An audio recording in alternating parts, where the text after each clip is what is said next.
오늘 볼 부분은 자비가 풍성하신 하느님 책 127페이지입니다. 혼인성사에서의 하느님 자비를 살펴보려고 합니다. 지난 시간에도 조금 말씀을 드렸습니다. 혼인성사는 그래서 혼인이라는 것 자체가 따라오는 여러 가지 의무적인 부분들이라든지 것도 있지만 아주 중차대한 부분이 뭐냐면 바로 자녀 출산이라고 그랬죠. 자녀 출산과 교육. 그래서 혼인에 이렇게 부여한 하나님의 성사에 하나님 자비에 정말 온전하게 이렇게 감싸주는 혹은 혼인을 보호하는 목적이 분명하게 그 안에 있고요. 또 그 안에는 풍성하게 넘치는 자비가 그 안에 있습니다. 자비로움이. 그런데 이 안에서 살펴보면요. 그래서 혼인은 뭡니까? 첫째가 불가해소성이죠. 혼인은 하느님 앞에서 선언하는 것이니까 사람이 갈라놓을 수가 없다. 두 번째는 뭡니까? 단일성이에요. 단일성. 혼인의 특성입니다. 단일성. 일부일처제입니다. 그래서 여기서 벗어나면 뭐예요? 대죄죠. 하느님을 어기게 되는 거예요. 그냥 단순하게 말씀을 어기는 내용이 아닙니다. 그리고 그 다음에 자녀 출산이죠. 그 다음에 자녀 출산과 교육, 그 다음에 부부의 정진. 이렇게 혼인성사에는 혼인을 하는 당사자들에게 이렇게 가르쳐야 되는 내용들인데 이것을 분명하게 인지하고 나서 혼인을 해야 합니다. 혼인을 왜 하지? 그냥 남자와 여자 만나서 살고 뭐 자식 낳고 살고 어쩌고 저쩌고 하는데 그렇게 넘어가면 큰일 납니다. 지금도 보면은 아이고 결혼이라는 게 뭐야? 뭐 혼인이라는 게 그냥 뭐 같이 살고 이러다 보니까 뭐 영감 떠나보내고 이제 내 혼자 남아있네? 이런 안 됩니다. 혼인의 신성성의 문제에 대한 부분들을 오늘 다시 해야 합니다. 지금 물론 이 방송을 보는 분들 중에서는 혼인에서 오는 어려움을 겪는 분들도 있을 거고 또 어떤 분들은 이미 사별한 분들도 있을 거고요. 여러 가지 또 재혼하신 분도 있을 거고 여러 가지 상황이 놓여 있겠지만 혼인이라는 것 자체에 부여되어 있는 그 부분들을 우리는 다시금 색다르게 볼 필요가 있습니다. 그래서 혼인의 목적이 뭔가? 혼인의 목적은 거의 온전하게 하느님 삼일째께서 나오는 그 사랑이 그대로 옮겨온 거예요. 그렇기 때문에 혼인을 왜 했나? 아이고 저는 맨날 툭탁거리고 이럴 바에는 내가 수녀원에 갈 걸, 내 신부나 될 걸, 수도자나 될 걸 이렇게 말이 안 됩니다. 그런 분들을 왕왕 만납니다. 막 옛날에 처녀 때 말이죠. 신부님 수녀원을 가려고 그랬는데 막 그때 갈 걸 그랬어요. 지금 결혼해가 저 영감을 만나가 이렇게 고생하고 막 이런 얘기하면 혼인 생활에서 제대로 못 사는 사람은 수녀 같아도 못 살고요. 수녀원에서 제대로 못 사는 사람은 수도 생활 제대로 못 하는 사람은 혼인 생활도 제대로 못 하는 경우가 많습니다. 100%는 아니라더라도. 그 말의 의미 알아들으시겠어요? 자신에게 주어져 있는 것은 요거 색깔을 바꾼다고 해서 되는 게 아니라는 얘기예요. 자신에 주어져 있는 성소입니다. 결혼도 성소고 독신으로 사는 것도 성소고 수도자로 사는 것도 성소예요. 그렇기 때문에 하나님께서 부르시던 목적에 합당하게 살아가고 그렇게 될 때에 거기에 부여되어 있는 은총을 누릴 수가 있다는 이야기예요. 그렇기 때문에 이제는 우리가 혼인성사에서 하나님 자비를 우리가 배우고 나면 더 이상 아이고 내 신세약 하지 마세요. 혼인생활에서 오는 성화의 문제예요. 주님께서 나에게 그걸 부여해 주신 거고 그래서 아까 앞에서 말씀드렸죠. 서로가 부부간에는 혼인의 단일성 바람피면 안 됩니다. 이거 안 돼요. 절대로 안 되죠. 그 다음 두 번째는 뭡니까? 불가해소성. 아이고 막 헤어져 버리니까 가끔씩 보면은 혼인에서 보면은 저 사람은 이혼했는데 교회에서는 이혼으로 안 보는 게 없어요. 별겁니다. 떨어져 있는 거예요. 혼인이 해소가 안 되기 때문에 이런 상태들 뭐 잘못된 것도 뭐 지식도 많고 또 모르부리 이래가지고 아이고 저 사람 이혼한 사람이 왜 저렇게 독서를 하나 이혼한 사람이 왜 뭘 하나 그렇게 아무 상관없어요. 그 부분은. 그래서 잘못된 것으로 인해서 우리가 남의 신앙생활을 방해한다든지 혹은 뒷담화를 한다든지 그럼 큰일 나요. 그것은 누가 판단하고 누가 가르칩니까? 교회 사목자가 가르치는 거예요. 그러니까 함부로 그게 이렇게 저렇게 해서는 안 됩니다. 그냥 한번 지나가면서 이 부분은 가르쳐 드리고 싶어서 그냥 짚어서 말씀드린 겁니다. 자, 혼인성사는 혼인을 하는데 어려움이 참 많습니다. 그죠? 그것은 이제 원죄 이후에 일어난 일들이죠. 그러다 보니까 혼인이라는 건 남녀가 사랑이라는 게 그렇잖아요. 한번 시작이 맺어지고 시작이 됐다고 해서 끝나는 게 아니고 이것은 더 깊어지고 또 폭이 넓어져야 됩니다. 하느님 사랑이 그렇죠. 우리가 하나님께 가는 그 사랑 자체가. 그래서 이 사랑이 부부간의 이 사랑은 의무적으로 이제 가르쳐 줬죠. 아까 앞에서 부부의 정진. 부부의 정진이 뭡니까? 평생을 살면서 계속 사랑을 키워야 합니다. 참 어떤 때는 농담으로 그런 얘기들을 많이 하고 또 이렇게 하는데 그거 안 돼요. 결혼 5년차 이제 10년차밖에 안 된 사람들 입에서 나오는 말이 이제 뭐 사랑으로 사는 것보다는 뭐 동지애로 사니 뭐 의무감으로 사니 안 됩니다. 하나님이 우리를 부르신 데에 대한 혼인한 사람들에 대해서 부르신 그 반대로 가고 있는 거예요. 10년을 살았던 사람은 5년을 산 사람보다 부부애가 더 깊어져야 됩니다. 20년을 살은 사람은 15년 살은 사람보다 부부애가 더 깊어져야 돼요.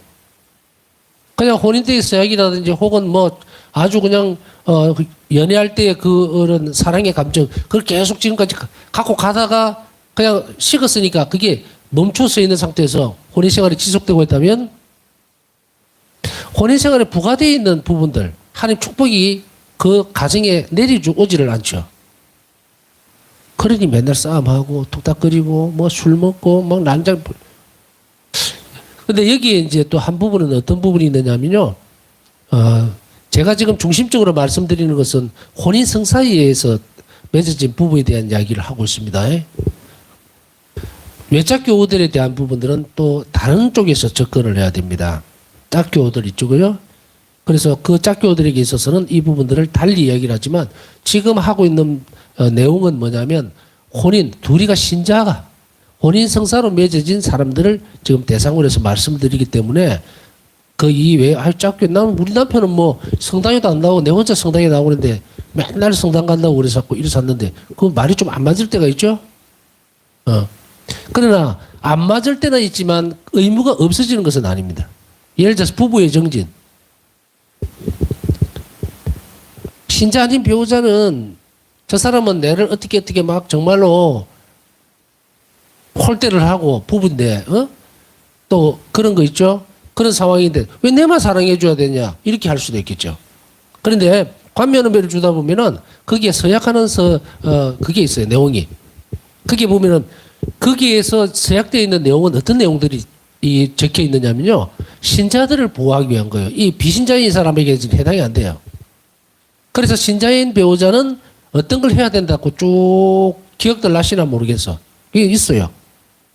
자녀를 그리스도교적인 교육, 그러니까 그리스도교적으로 신앙생활을 할 수 있도록 그리스도인으로 만들어야 한다. 이거는 신자인 부모의 엄마든 아버지든 신자인 사람의 의무고 아버지 되는 사람은 신자가 아니니까 다른 곳으로 데리고 가려고 할 수도 있겠죠. 그죠? 개신교로 데리고 간다든지 불교로 데리고 간다든지. 그러나 그거는 그 문제고 신자인 배우자는 반드시 자기 자식을 뭐로? 그리스도교인으로 양성을 해야 될, 양육을 해야 될 그런 의무가 있다는 것을 아십니까? 약속합니까? 그걸 적는 거죠. 그렇게 함으로 해서 이제 신자인 배우자를 지금 보호하는 거거든요. 그러면 일방적으로 이 바깥에 상대방 배우자가 신자가 아니라더라도 이 의무에서 혹은 이런 막중한 책임에서 벗어나느냐면 벗어나지 않는다. 신자로서는 나는 내가 신자이기 때문에 그리스도교의 가르침대로 또 성사에서 주어지는 축복대로 혼인으로 맺어졌기 때문에 그 상대방을 평생 죽을 때까지 끊임없이 계속 사랑해야 될 의무가 있습니다. 그것에 힘써야 돼요. 뭐 어떻게 하면 재테크를 잘할까? 어떻게 하면 자식 교육을 잘 시켜가지고 말이야 출세시켜서 그런 어떤 도움을 받을까? 그런데 신경 쓰라는 게 아니죠. 본인의 참된 목적에 따라오는 그 부분들에게 열심히 사시면 그렇게 행동하시면 나머지 가정을 꾸려나가는 데 있어서 필요한 모든 은총들은 예수님이 다 약속을 하고 있는 거예요. 그래서 자식 뒷바라지를 하기 위해서 뭐 예를 들어서 엄마가 신자고 아버지는 신자가 아니에요. 근데 엄마는 어떻게 돼요? 자녀를 힘써서 주일학교도 보내고 영성체 잘할 수 있도록 고해성 잘 볼 수 있도록 배려를 해줘야 되겠죠. 그런 절차와 모습들이 생략되어 버리면 약속되어져 있는 내용도 하나님께서 주실 수가 없죠. 자, 이렇게 주어져 있는 것들에 가정에 주어져 있는 이 부부가 살아가는데 문제가 상당히 많이 생길 수 있죠. 서로 뚝딱거릴 때도 있고 좌절할 때도 있고 또 그냥 뭐 대면할 때도 있고. 그러나 그런 상황에서조차도 하나님은 어떻게 됩니까? 부부애가 깊어지도록 발전되어 가도록 요구하고 있다는 거예요. 그럼 그 요구는 일방적인가? 왜 하나님 이걸 내한테 요구해요? 라고 하지만 그것은 네가 그렇게 살기 위해서 필요한 것을 내가 다 준비해 놓았다 이 말이에요. 그러니까 자식들을 뭐 주일학교 제가 본당 신부 할 때도 그랬습니다. 뭐 중학교 3학년 때 성당 안 나오게 고등학교 3학년 되면 못 나오게 하고 무슨 그건지 모르겠어요. 그러다가 머리가 더 좋아지는 것도 아니고 시험 더 잘 치는 것도 아니고 저는 고등학교 3학년 때도 주일 미사 꼬박꼬박 잠수하고 뭐 복사도 다 했어요. 그래도 이렇게 살잖아요. 하나님께 맡겨놓으신 하나님께 약속하신 것들은 우리가 어떻게 충실하게 사느냐 문제이기 때문에 가정의 속시 어떤 이런 부분들이 있다면 조금 더 유심하게 잘 살펴보고 그리고 사랑은 한쪽으로 가는 거죠. 하나님을 믿지 않는 사람에게서 억지로 받으려고 하는 시도는 할 필요는 없어요. 내가 행복해진다는 것은 저 사람이 우리는 그랬잖아요. 저 대상이 저 영감이 내한테 좀 더 잘해줬으면 좋겠다는 그런 바람들이 참 많겠죠. 그죠? 그런데 내가 해준 만큼 나한테도 좀 해줬으면 좋겠다라고 그런 갈망들. 사랑은 어차피 주고받는 거니까 왔다 갔다 해야만 되는 것이 맞거든요. 그런데 예를 들어서 이렇게 되죠. 저 상대방이 내가 주는 만큼 나한테 안 준단 말이에요. 그러면은 그 남은 사랑을 누가 채워주느냐 하면 예수님이 채워주는 거예요. 그럼 우리가 어느 사랑이 더 큽니까? 그러니까 이게 복음에서 돌아가면은 대접받을 것을 알고 그런 사람에게는 하지 마라 그러죠. 어떤 일도. 먹을 것도 사주지 마.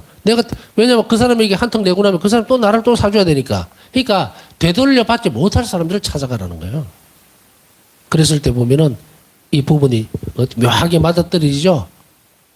그러니까 여기에서는 어떤 것을 하든지 간에 내는 정말로 너한테 혼인 생활에 안에서 이런 많은 것을 내주었는데 너는 왜 나한테 항상 피해만 주고 아무것도 안 주느냐라고 하는 순간에 말려 들어갑니다, 이게. 그냥 주어져 있는 저 영감도 혹은 다 하느님이 나에게 주신 선물이에요. 아이고, 어떤 때는 제 말을 듣고 또 그러면은 선물 치고는 너무 참 기가 막힌 선물입니다. 할 수도 있을 거예요. 근데 필요하니까 나한테 주신 거고 나는 얘라고 대답했고 모든 일들의 순서를 보면은 하나님이 나에게 행복해지라고 뭔가를 맺어주죠. 그래서 창조 때도 보면 아담과 하와를 맺어줬단 말이에요. 맺어주고 난 뒤에 그 다음에 뭘 해줍니까? 축복을 주시거든요. 그러니까 그 순리대로 살아가면 행복해질 것이다라는데 이것에서 보면 항상 균형이 안 맞아. 내가 준 만큼 돌려받지 못하고 나는 손해보는 것 같고 늘. 그래서 그 빈 공간을 하나님은 보증해 주는 거예요. 이 성사 안에서. 그렇기 때문에 이 혼인성사를 배우면서 혹시나 부부 중에 참 그런 문제들이 있다든지 이런 경우에는 소원해져 있는 것, 멀어져 있는 것. 저 사람이 내를 사랑이 안 해주고 아끼지 않는데 내가 네한테 뭐 할래 주겠느냐. 일방적으로 내가 니를 위해서 희생만 해야 되느냐. 그건 아니에요. 그걸 주는 만큼 제가 말씀드리는 거 분명히 묵상해 보세요.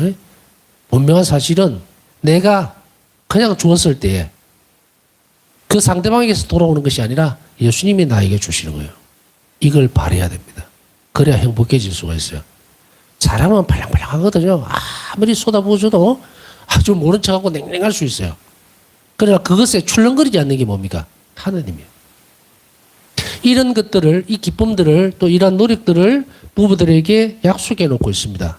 얼마나 큰 하나님의 자비입니까? 우리가 그렇지 않으면 인류는 막 좀 가정이라는 건 다 떨어져 나갔을 거예요. 너무나 다른 환경에서 살던 사람이 둘이가 만나서 혼인이라는 그 절차 그리고 서약, 하나님 앞에 서약 그것만으로 출발을 해버렸는데 얼마나 이게 부딪히겠어요. 그런 사소한 어려움부터 큰 어려움에 이르기까지 우리가 혼인으로서 성가정을 이루는 가장 빠른 길은 바로 이 부분들입니다. 부부애를 정지시켜 나가는 거예요. 끊임없이. 그리고 설사 밖으로 외적으로 드러나지 않는다 하더라도 늘 기도하고 서로를 위해서 영적 삶을 위해서 혹은 하나님께 가기 위한 준비들 계속해서 은총을 빌어주고 그것이 될 때의 성가정이 되겠죠. 자, 혼인성사의 전반적인 부분들은 아니지만 일부분을 한번 살펴봤습니다. 이제 좀 더 안으로 들어가서 보겠습니다. 하나님께서는 당신을 닮은 모습으로 남자와 여자를 만드셨다. 당신을 닮은 모습으로 하느님이 남자와 여자라는 게 아니고 당신의 모습, 본질을 닮았기 때문에 남자와 여자는 하느님을 닮았다는 이야기죠. 그렇기 때문에 여기에서 이제 어떤 것이 나오느냐면 남녀 평등이라는 말이 나오는 거예요. 남자든 여자든 그 안에 고유한 하나님의 모습이 담겨져 있는 게 딱 닮았거든요. 남자니까 뭐 하나님을 더 많이 닮았고 여자들은 좀 덜 닮았고 그런 거 아닙니다. 똑같이 만드셨다. 둘은 본질이 같으며 서로를 보완하도록 되어 있다. 본질이 같습니다. 남자와 여자는 본질이 왜 같습니까? 하나님을 닮았기 때문에. 이게 본질이에요. 그렇기 때문에 서로가 같은 본질적으로 서로가 같기 때문에 보완하도록 되어 있습니다. 보완하도록. 그래서 부부는 뭡니까? 서로가 서로에게 기대해서 부족한 부분들을 내어줄 수 있는 그런 존재로서 창조를 한 거예요. 그래서 한쪽이 없으면 한쪽이 무너지게 된다. 뭐 그 말을 그렇게 미루고 갈 필요는 없고요. 남자와 여자는 균형을 이루게 되어 있습니다. 그게 그러나 본질은 같다. 하나님을 닮았다는 거죠. 그래서 이들이 부부가 서로가 서로를 깊이 있게 사랑할수록 하나님의 본질을 가지고 있기 때문에 삼위일체께서 나누시는 그 사랑을 그대로 닮아 나갈 수가 있어요. 이게 성가정이에요. 각 사람은 다음 세대에 생명을 물려주도록 하나님께 부르심을 받았다. 세상 창조 이후에 사람에게 부여된 것은 창조 사업에서의 협력이죠. 그 뭡니까? 자녀 출산이에요. 앞에 설명을 드렸습니다. 그런데 이게 자녀 출산이라는 것이 그냥 자녀를 놔라 이런 게 아니라 그리로 부르심을 받았다고 얘기를 하고 있죠. 하나님께. 그러니까 이것은 내가 선택할 수 있는 부분들이 아니에요. 요즘 가끔씩 보니까 이런 생각이 듭니다. 한쪽에서는 안 낳으려고 그러고 자식들을 한쪽에서는 못 낳아서 안 다니고 10년씩 결혼 생활하는데도 자식이 없어서 그렇게 기다리는 사람들이 있는 반면에 충분히 되는데도 불구하고 육체적으로 아무 문제가 없는데도 불구하고 안 해, 안 놓는다. 그래서 우리나라가 저출산국가, 초저출산국가. 0.98인가? 그쯤 돼버렸죠. 한 가구에 한 명도 아니에요. 옛날에 그런 표가 생각이 납니다. 그죠? 아들이든 딸이든 가리지 말고 딸아들 구별 없이 한 명만 넣어 잘 기르세. 뭐 이게 쭉 나오던 포스터도 붙이고 막 몇십 년 전에 그랬죠? 그러다 그게 설 풀리면서 또 그 다음 넘어갔다가 이제 지금 와서는 막 완전히 그냥 안 놀려고. 참 어리석은 일들입니다. 자녀 출산을 포기한다는 것은 과연 하나님 뜻에 어떻게 맞서는 것인가? 머리로는 계산을 할 수가 있어요. 예를 들어서 자녀를 아이고 요즘 같은 세상에 아이 낳아갖고 골치 아프게 말해 교육시켜야 돼. 아이를 왜 계산적으로 하고 자기가 키운다고 생각을 하는가 모르겠어요. 생명은 우리 몫이 아니에요. 물론 돌봐줘야 될 책임은 있어요. 그렇지만 이 창조의 원리 신비 안에서 보면은 자식을 아까도 앞에서 말씀드렸듯이 자식을 놓고 싶어도 놓고 놓고 싶어도 못 놓는 사람이 있고 안 놀라는 사람도 있고 이래 되죠. 그렇기 때문에 이건 선택의 문제가 아니에요. 부르심이에요. 그렇기 때문에 반드시 부부로서 산다는 것은 출산을 전제로 해야 합니다. 그것은 하나님의 창조 사업에 이거는 엄중하게 물려있는 거예요. 혼인에. 그렇게 안 하려면 떨어져 살아야 돼요. 떨어져 살아야 돼요. 육적인 관계에서 쾌락만 추구하면서 살려고 둘이 붙어 사는 거 아니거든요. 그렇게 하나님 창조하신 거 아니에요. 결혼을 전제로 한다는 것은 지난 시간에 설명드렸듯이 정말 이런 육적인 부분까지도 하나님이 허락해 놓은 거예요. 다른 사람은 안 돼. 부부 외에는 안 된단 말이에요. 이것의 결론은 뭡니까? 이런 부부관계를 통해서 사랑이 정진되어야 되고 자녀가 출산되어야 돼요.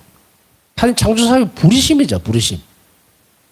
그렇기 때문에 이 부분들을 우리는 잘 생각해야 됩니다. 요즘 뭐 이렇게 TV에 나오는 뭐 가수라든지 이렇게 봐보면 좀 의문점이 드는 게 물음표가 들죠. 50대 갖고 50대, 40대, 50대 돼 가지고 결혼해 가지고 이제는 노산이니까 아예 안 놓겠다. 그럼 젊은 때는 뭐 했느냐? 명예를 쫓아가고 뭐 가수로 산다고 바쁘고 뭐 지만족이죠. 자기 만족 추구하고 이기주의죠. 물론 자기 자신을 실현하는 것은 참 중요한 일입니다. 그러나 그리스도인들로 불리웠을 때 다시 이렇게 말하면 하나님께서 이 인간들을 창조하시면서 인간이 가장 행복한 기능은 뭐냐면 너무도 단순해 보이는 이 부분들입니다. 태어나서 결혼하고 출산하고 아이들을 가르치고 그 안에서 사랑의 공동체를 만들어 나가는 거예요. 아까 그런 말로 이렇게 하면 누군가가 뭐 그거 그러면 그렇게 하기 위해서 태어난 겁니까? 라고 할 수 있죠. 그렇게 하기 위해서 태어난 거예요. 그러나 몫이 달라져 있죠. 결혼 생활을 함으로 인해서 성인이 되어야 하는 사람. 독신을 삶으로 인해서 성인이 되어야 되는 사람. 그 다음에 그리스도인으로서 수도자로 살면서 성인이 되어야 되는 사람. 평신도로 살면서 성인이 되어야 되는 사람. 삶의 형태만 다 다를 뿐. 그러니까 특정하게 뭐 혼인을 그 뭐 아이들 놓으려고 혼인합니까? 말이 안 되는 이야기죠. 그것은 형태라 그랬죠? 삶의 형태. 어느 쪽에 속해야 된다는 거예요. 선택적인 부분. 바울오 사도 말씀처럼 하나님을 위해서 독신으로 살든가. 목표가 뚜렷하죠. 확실해야 되거든. 하나님을 위해서 혼자 살거나 독신으로 사회에서 혹은 수도자로 살든지 성직자로 살든지 그렇지 않으면 결혼을 해야 합니다. 이거요. 삶의 형태를 지금 얘기하는 거죠. 그래서 또한 이 새 생명은 둘이 결합한 사랑의 열매여야 한다. 이 부분은 이제 좀 제가 뭐 생명 윤리 가르치는 것도 아니고 새 생명은 둘이 결합한 사랑의 열매여야 된다는 것은 정상적인 부부관계에서 출산이 이루어져야 된다는 이야기겠죠. 시험관학이라든지 뭐 이런 뭐 외적인 어떤 부분들은 사용되어서는 안 된다는 거예요. 왜냐하면 생명은 하느님의 허락입니다. 이 생명은 창조주이신 하느님의 사랑을 드러냅니다. 그렇기 때문에 시험관으로 해갖고 뭐 어쩌고저쩌고 하는 건 말이 안 되는 이야기예요. 그거는 인간이 창조 사업에 손을 대버리는 거죠. 자연적인 부분에 있어서 이 생명, 이렇게 드러나는 생명, 부부가 사랑의 결실로서 출생이 되어지는 겁니다. 출산이. 그렇기 때문에 이것은 다른 종류의 것들과는 다르죠. 예를 들어서 요즘 뭐 이렇게 뭐 복잡하기는 하지만 단순하게 표현하면 아까 얘기했듯이 이런 부분들 그거는 육적인 부분들은 부부 외에는 허락된 것이 없습니다. 아주 간단하죠. 거길 넘어서 버리면 이 말을 하든 저 말을 하든 전부 성사거리입니다. 죄죠. 하느님이 그것을 그렇게 만들어 놓으셨어요. 신법. 하나님. 명령하신 거예요. 사람의 삶에서. 그래서 혼인은 인류 역사의 초창기 때부터 거룩한 것이었다. 그래서 혼인 자체가 인류의 역사 초창기부터 거룩했던 것은 혼인이 하나님께서 아까 앞에 설명드렸죠. 삼위일체께서 나누시는 그 사랑을 그대로 옮겨온 거예요. 그렇기 때문에 모방을 하는 게 아니고 똑같이 살아내야 됩니다. 본질이 같기 때문에 하나님을 닮았다. 그래서 혼인은 인류 역사에서 아주 초창기부터 거룩한 것이면서 또한 각기 다른 시대와 다른 인종의 사람들이 남자와 여자의 결합을 신의 특별한 보호에 맡겨왔다. 자, 이거 보면요. 각기 다른 시대와 다른 인종의 사람들의 역사적으로 보면은 어느 나라, 어느 민족을 보든가 아주 원시 시대로 가더라도요. 혼인이라고 하는 그 상황을 그냥 둘이서 그냥 눈 맞았다고 집 하나 짓고 들어가서 사는 법이 없어요. 이상하게도 보면 이 하느님의 이 놀라운 섭리가 이 인류 안에 그냥 다 박혀 있어요. 그래서 혼인이라는 것을 원시시대 때 정말 좀 이 IQ가 좀 떨어지죠. 원시시대 때 사람들은. 그런 사람들이 살아가던 아주 고대의 어떤 민족들 안에서도 보면은 이런 것들이 다 드러납니다. 또 혹은 저 밀림 저 깊숙이 들어가 있는 민족들 그러한 사람들에게 있어서도 다 드러납니다. 혼인이라는 게 특별하게. 그래서 이제 다른 어떤 혼인 예식을 막 말씀을 드리고 싶어 하는 것은 아니고요. 어떤 형태가 만들어져 있다는 거예요. 어떤 때는 무슨 뭐 아주 원시 부족들은 보면 부부로 맺어지는 그런 표징으로 해갖고 손에 상처를 서로가 내서 이렇게 맞붙인다든지 그게 피가 하나가 된다는 거죠. 이제 이렇게 서로 부부를 하나다. 희한하게도 그런 것들을 의식들을 계속 해오고 있는 것을 너무도 쉽게 볼 수가 있어요. 그래서 그런 모습을 볼 때에는 두말할 것 없이 우리는 그리스도인으로 살면서 하느님께서 인간을 창조하셨다는 것을 너무도 굳게 믿고 있지만 믿지 않는 사람들에게도 이걸 어떻게 설명할 거냐는 거예요. 하느님께서 인류를 창조하시지 않았다면 어떻게 지구 끝에서 끝에 있는 또 혹은 고대 시대를 막론하고 혼인이 이렇게 되어지는가 하는 거예요. 가장 거룩한 예식으로 본 거죠. 또한 동시에 뭡니까? 남자와 여자가 혼인, 그러니까 부부가 됨으로 인해서 출산되는 과정, 아이가 새 생명이 태어나는 그걸 너무 신비롭게 본 거죠. 너무도 신비롭게. 어떻게 눈에 보이지 않는 형태에서 눈에 보이는 형태로 이렇게 들어가. 그것도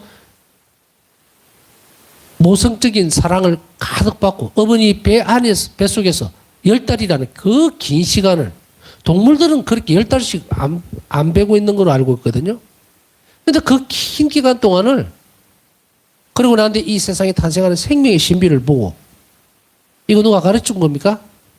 뭐 전 세계 공통적으로 무슨 뭐 인터넷이 쫙 깔아갖고 원시 시대에도 텔레비 보면서 인터넷 보면서 배운 걸까요? 아닙니다. 그래서 16세기 초창기 때부터 거룩한 것이라는 것은 바로 이거고 또 이러한 아이들뿐 아니고 혼인 관계에 있어서도 특별한 예식들을 만들어서 하고 있는 것을 쉽게 볼 수가 있습니다. 그래서 우리나라에서도 보면 뭐에 있습니까? 정말로 뭐 어떤 너무너무 가난해서 떡도 하나 올릴 수 없는 그런 상황이라더라도 물 한 그릇 중간에 떠놓고라도 맞절을 하고 하죠. 그리고 그것을 어디에다 호소를 합니까? 하늘에 호소를 하죠. 우리가 부부가 됐음을 신적 영역이죠. 거기에다가 고하는 거예요. 자, 이렇게 거룩한 모습들을 이 혼인 안에서 찾아볼 수가 있어요. 역사 안에서. 또한 구약 성경에서 혼인은 하나님께서 당신 백성과 세우셨던 계약을 나타냅니다. 혼인은 계약입니다. 그렇기 때문에 계약을 성실하게 채웠을 때에 아까 제가 몇 가지 말씀드렸죠. 혼인의 단일성이라든지 불가해소성이라든지 자녀 출산과 교육 그리고 부부의 정진 이것의 계약입니다. 계약은 충실하게 지켜지면 보상이 따라오죠. 쉽게 이야기하면. 부부가 어느 한쪽에서라도 이 부부 아까 얘기했던 짝교 같은 경우는 그리스도교인인 사람이 이 부부의 정진을 위해서 사랑을 깊이 하기 위해서 모든 노력들을 다 하고 있다면 축복은 그 사람에게 갑니다. 그 가정에.